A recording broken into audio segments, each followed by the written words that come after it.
I had another video planned for today, but with the unprecedented attack via Kaseya VSA, I wanted to address something that I think we can all learn from this incident. Give me 2 minutes to explain and then let me know what you think in the comments.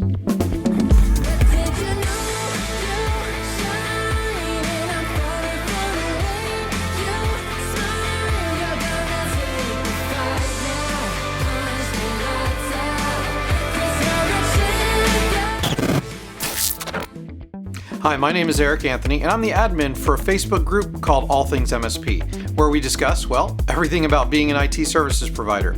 If you haven't joined our group yet, head on over using the link in the description and sign up. Also, if you want to see more videos like this, we would appreciate it if you would like, subscribe, and click on that bell to be notified when we post new videos. Alright, now since this is a 2-Minute Tuesday, let's put 2 minutes on the clock. And maybe, just maybe, I can keep it to 2 minutes this week. First of all, let me say that my heart goes out to anyone directly affected by this. I sold my MSP just as ransomware was becoming a problem. In every case where we had a client encrypted, we were lucky and had backups that were able to get them back up quickly.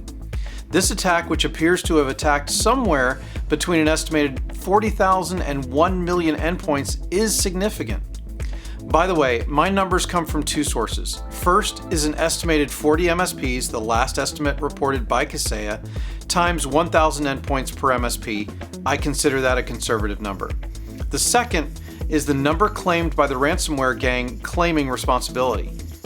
Instead of focusing on the impact or forensics, which are actively being done by far more qualified people than myself, I want to point out something else that I think this attack really highlights.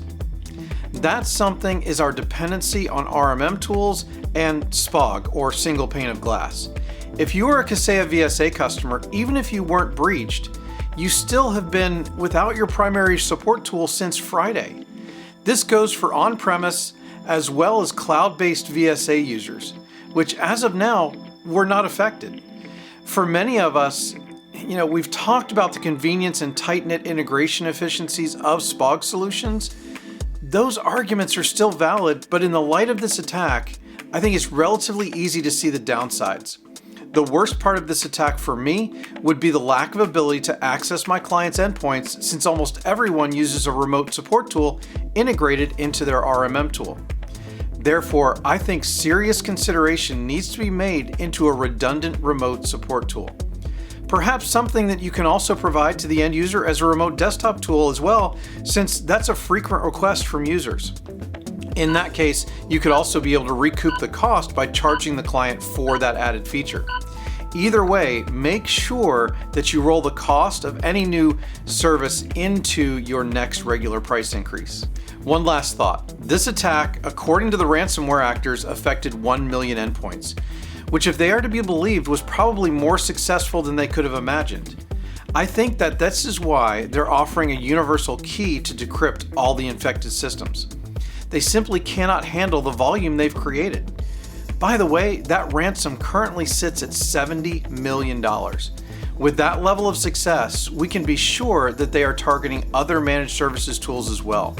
No matter how well our vendor and we try to protect our tools, it is paramount that we protect our clients' data, test our backups, and/or use a cloud file solution to protect those unstructured files. Whatever tool set you use, make sure that you can keep your clients running with redundancy, backup, and safeguards. I also believe that as larger companies and internal IT departments strengthen their defenses, we'll see more and more supply chain attacks using smaller businesses to breach larger ones. Thanks for watching this to the end.